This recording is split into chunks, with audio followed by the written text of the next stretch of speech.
రామ్ చరణ్ గారు, ఉపాసన గారు, మీ వైఫ్‌కి 17 రోజుల పాటు అపోలో ఆస్పత్రిలో ఒక్క రూపాయి కూడా తీసుకోకుండా చికిత్స అందించడం జరిగింది. అవునమ్మా. అసలు ఎలా జరిగింది అదంతా? ఒకసారి మా కోసం. నైట్ 9 గంటల నుంచి తన స్మృతి పోయిందమ్మా. ఏదేదో మాట్లాడుతూ ఉంది. చూసారంతా 24 గంటల వరకు చెప్పలేమండి అన్నారు నాకు. అయ్యో! అమ్మా అన్నీ చేసేస్తున్నారు, బిల్ అది చాలా అవుతుంది కదా, అసలు ఎంత ఏంటి మరి నా స్థితిని బట్టి నేను చేసుకోవాలి అని అంటే, లేదండి మా పైనుంచి ఫోన్ వచ్చింది అంటున్నారు. అంటే జరుగుతుంది అట్లాగా 17 రోజులమ్మా.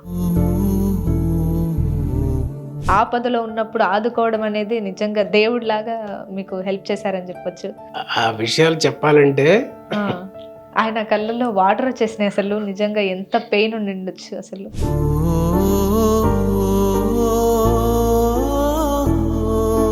అంటే ఇది దుఃఖం కాదమ్మా, అవును, అర్థమైంది. ఆనంద బాష్పం.